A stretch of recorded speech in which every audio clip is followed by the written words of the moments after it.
Acabo de hacer una entrevista que me hizo Nicolás Moras en su canal y hablamos de cosas tan preocupantes económicamente que no me quería quedar sin comentarlas por aquí, porque de verdad que son cosas que el sistema económico es tan complejo y tan grande pues que se van a ver de repente en los próximos meses o próximos años. No es algo que se ve tan de inmediato en estos momentos y hay que comenzar como a unir los puntos de lo que uno está viendo. Lo primero que vi es con respecto a la Reserva Federal, los bancos centrales, no solamente el de Estados Unidos y el Banco Central Europeo, sino en los distintos países que están tomando medidas contractivas que lo que van a hacer es llevar a la población pues a la pobreza, empobrecer más a la población, acabar con la clase media que se está hablando tanto, o lo que se dice esto del fin del sueño americano. Yo estaba viendo unas declaraciones de la Reserva Federal de Jerome Powell, pues el presidente de la Reserva Federal, y le preguntaban que qué es lo que está haciendo la Reserva Federal, que nos va a llevar a un colapso total con las medidas que están tomando, y él lo que decía es que no, lo que se está es tratando de moderar la demanda. Pero los senadores, lo que digamos, en la comparecencia que estaba haciendo, lo que le decían era así, pero ¿qué significa moderar la demanda? Eso parece más que todo un eufemismo. ¿Qué significa eso en la práctica? Pues que moderar la demanda es llevar a que muchas empresas, pues cuando suben la tasa de interés, pues tienen que despedir empleados, la gente se queda sin ingresos, las personas que tienen sus gastos normales, pues los consumos con tarjeta de crédito han aumentado muchísimo,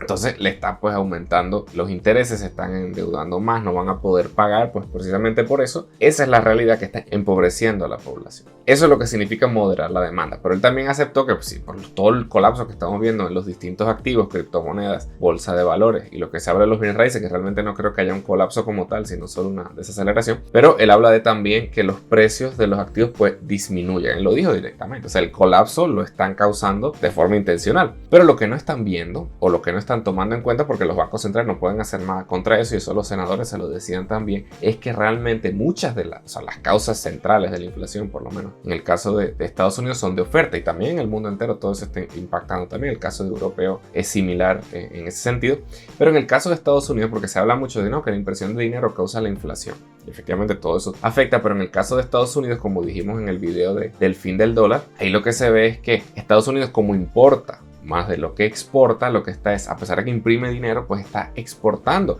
esa inflación hasta el resto del mundo y no se siente en su economía. Desde mi opinión y muchos analistas, la inflación no es tanto de demanda realmente, como yo estoy diciendo, sino de oferta, de todo lo que estamos viendo actualmente, porque es lo que pasó, y ahí viene como el segundo punto a tomar en cuenta, que desde incluso la guerra comercial, que lo estuvimos comentando aquí en el canal también, se empezaron a distorsionar las cadenas de suministro. Es decir, el comercio internacional, la crisis, digamos, logística que se está hablando, la crisis de los contenedores, cuando vimos todos esos contenedores en los puertos, los barcos allí, porque el comercio no estaba funcionando totalmente. Desde la guerra comercial entre China y Estados Unidos, que empezaron a poner impuestos aduanales, entonces gran parte del comercio se tuvo que comenzar a reacomodar, se empezaron a afectar las cadenas de suministro. Después la estocada final, pues allí lo que vimos con la cuarentena, que empezaron a cerrar. China todavía vemos cómo sigue cerrando en grandes puertos porque ve algunos casos de este virus, ¿no? Entonces se siguen afectando las cadenas de suministro. Y después, si eso tú le sumas, bueno, la guerra que hay, ¿verdad?, entre Rusia y Ucrania, y todo el tema de las sanciones que se han impuesto allí, y muchos de los recursos, y así viene como un tercer punto, muchos de los recursos y materias primas vienen de Rusia, de las cadenas de suministro a nivel mundial, porque se habla mucho, no, que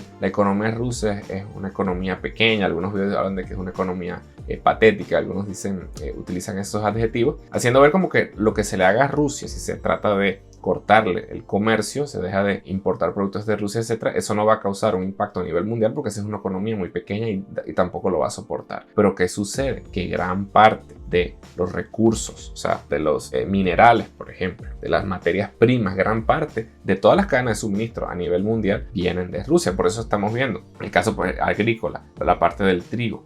En el caso de los fertilizantes, que eso es lo que un analista vi que estaba mencionando, el caso de Jim Rickards, él decía, no, bueno, tú dirás, no, que si ahí se impacta pues el comercio de trigo o la exportación de trigo, Rusia y Ucrania, o el caso de Bielorrusia, que también está metida como en el paquete, eso va a impactar, pero ellos solamente son 25% de las exportaciones de trigo a nivel mundial. Pero, y ahí viene el pero, no es de eso que nos tenemos que preocupar.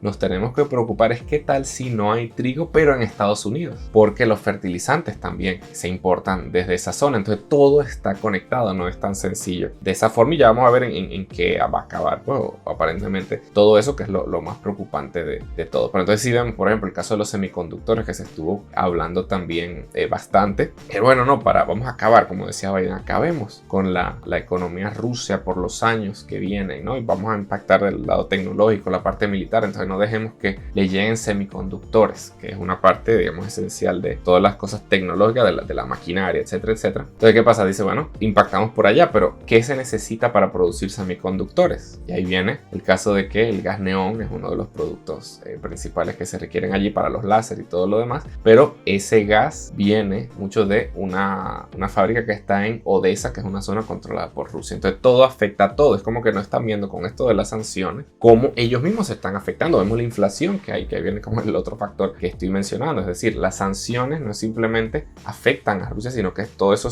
le sale como el tiro por la culata, como dicen por allí. Y vemos lo que está pasando con el tema del gas, la inflación, la energía en Europa. O sea, eso es un caos total y siguen manteniendo ese tipo de medidas que parecen no tener sentido. ¿Cómo es posible que los gobernantes no sean capaces de ver eso, del efecto que están teniendo sobre la población? E incluso si uno ve las noticias, mucha gente pues apoyando todo el tema de las sanciones, y se entiende por el tema humanitario. Pero ahora, cuando salta la inflación, ya hemos visto por grandes protestas en el caso de Holanda, en el caso de Bélgica y seguramente, incluso Francia, si no me equivoco. O sea, estamos viendo como muchas cosas empiezan como a resquebrajar precisamente por los efectos de todo eso. Pero entonces ahora vamos al peor, que es el tema de la hambruna, que se está pues hablando tanto. Como estamos viendo que están subiendo y ya desde presiones anteriores, o sea, ya hay cosas incluso hasta de cambio climático y todo lo demás, después de guerra comercial y todo eso, cómo se fue impactando el precio de los alimentos, que venía ya subiendo, y ahora con este choque también ha subido muchísimo. Y hay muchos países que dependen de la importación completamente pues de esa zona: Rusia, Ucrania, Bielorrusia, etcétera.